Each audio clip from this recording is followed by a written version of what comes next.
Selamat malam sahabat dan keluarga GPIB dimanapun berada.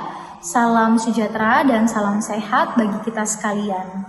Jumpa kembali dalam program Night Call GPIB bersama saya Pendeta Febriana Lady Langi yang saat ini melayani sebagai pendeta jemaat di GPIB Jemaat Siloam Pontianak, Bajem Tua Petara Sintang.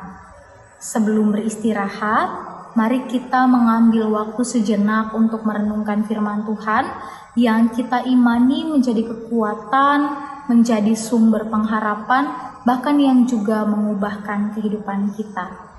Mari kita merendahkan hati di hadapan Tuhan, kita bersatu di dalam doa. Allah pencipta segala sesuatu, sumber terang dan kebijaksanaan yang sejati, kami memohon curahan Roh Kudus Tuhan untuk menerangi kegelapan akal budi kami. Dengan rendah hati kami memohon, gantikanlah ketidaktahuan kami dengan pemahaman dan juga ketajaman dalam mengingat firman-Mu. Bahkan karuniakanlah kami dengan kemampuan dan keluasan untuk mewujud nyatakan firman ini di tengah-tengah kehidupan kami. Di dalam nama Tuhan Yesus Kristus Sang Firman yang hidup, kami berdoa. Amin. Sahabat GPIB, bacaan Alkitab malam hari ini akan kita baca dari kitab 1 Filemon ayatnya yang ke-12 sampai 14. Filemon pasal 1 ayat 12 sampai 14. Saya akan membacanya dari Alkitab terjemahan baru yang kedua. Firman Tuhan menyatakan, "Dia yang adalah buah hatiku, kusuruh kembali kepadamu. Sebenarnya aku mau menahan dia di sini sebagai gantimu untuk melayani aku selama aku dipenjarakan karena Injil. Tetapi tanpa persetujuanmu, aku tidak mau berbuat sesuatu, supaya yang baik itu jangan engkau lakukan seolah-olah dengan paksa, melainkan dengan sukarela." Demikianlah pembacaan Alkitab kita. Berbahagialah mereka yang mendengar dan yang melakukan firman ini dalam kehidupannya hari lepas hari. Terpujilah Kristus, haleluya. Sahabat GPIB, ada sebuah istilah atau ungkapan yang mengatakan demikian: rumput tetangga lebih hijau dari rumput sendiri. Ungkapan ini tentu sangat familiar sekali dalam kehidupan kita. Mungkin ketika kita bercanda dengan teman-teman, dengan keluarga, atau bahkan di dalam persekutuan kita.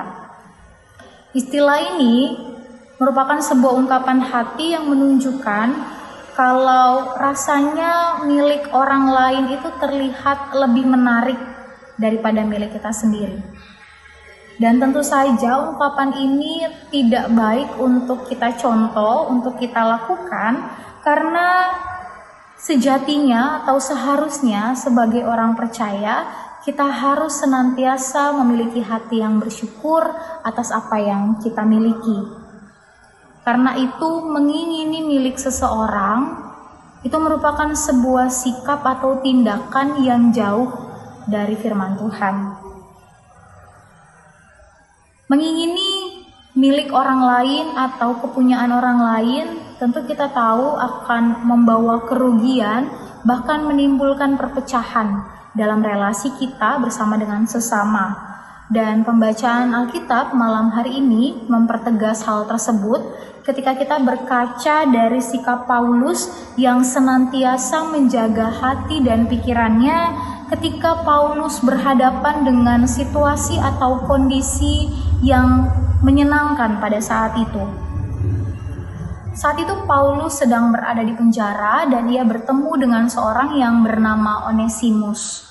Onesimus memiliki latar belakang sebagai seorang budak dari tuan yang bernama Filemon. Di ayat yang ke-18, Paulus menyiratkan bahwa sepertinya Onesimus melakukan sebuah kesalahan sehingga ia diusir dari rumah Filemon dan kemudian Onesimus berjumpa dengan Paulus. Ketika Paulus berjumpa dengan Onesimus, ternyata Onesimus sangat membantu dan menolong pekerjaan pelayanan Paulus. Akan tetapi Paulus menyadari bahwa Onesimus itu bukanlah miliknya. Pada masa itu, hak kepemilikan tentang seorang budak itu masih sangat kental sekali di budaya Yunani Romawi, dan karena itu Paulus pun menghargai bahwa Onesimus pada saat itu memang adalah milik dari Filemon. Rasul Paulus melalui sikapnya ini memperlihatkan, mengajarkan kita bahwa ketika kita berjumpa dengan sesuatu yang memang bukan kepunyaan kita, bukan milik kita, maka jangan berniat untuk mengambilnya, apalagi sampai mengambil apa yang bukan milik kepunyaan kita. Hati yang mengingini kepunyaan orang lain hanya akan membawa kerugian, bukan hanya kepada diri kita sendiri, tetapi juga bagi sesama. Dan jika kita melakukan hal tersebut, maka kita sedang berbuat yang tidak adil kepada sesama kita. Karena itu, Paulus dalam ucapannya ini mengajarkan kepada kita sekalian untuk tidak mengingini milik orang lain, apalagi menahannya. Ucapan Paulus ini berbicara tentang sikap hati dari orang-orang percaya.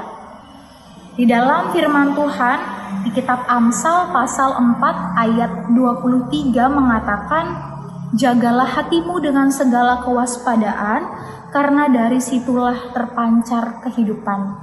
Paulus juga mengajarkan kita tentang sikap hati.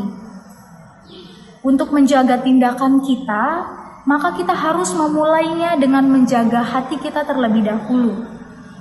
Karena hati itu sangatlah penting bagi kita. Dan memiliki hati yang penuh dengan ungkapan syukur, itulah yang seharusnya kita lakukan. Kita harus mensyukuri segala yang ada dalam hidup kita. Kita harus mensyukuri perjumpaan-perjumpaan kita bersama dengan orang lain. Bahkan kita juga harus mensyukurinya sekalipun hal tersebut tidak bisa kita miliki.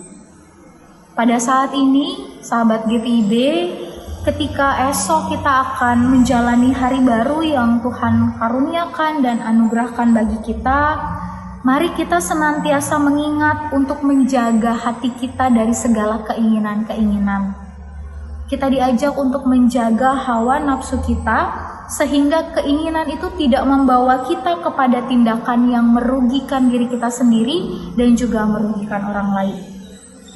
Mari kita terus melatih diri kita untuk hidup dalam ucapan syukur atas segala yang kita miliki. Seraya kita juga memohon pertolongan Tuhan untuk menjaga hati kita dari segala tindakan jahat yang dapat menyakiti dan merugikan orang lain. Tuhan Yesus memberkati. Amin.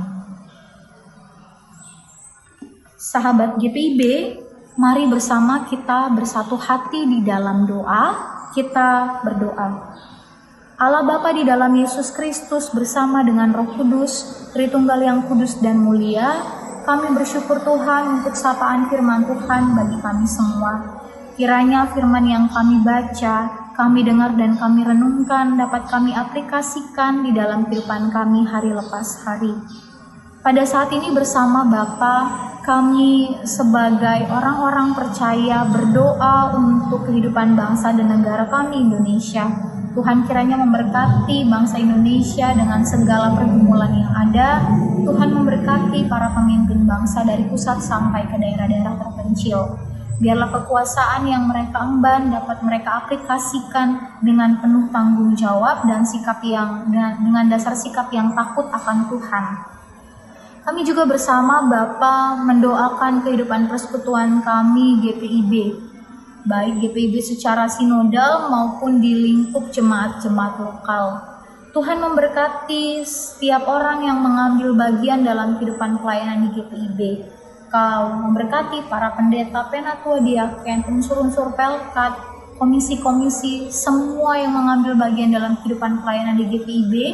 Kiranya pelayanan kami berkenan di hadapan Tuhan, membawa sukacita dan damai sejahtera bagi kehidupan persekutuan kami.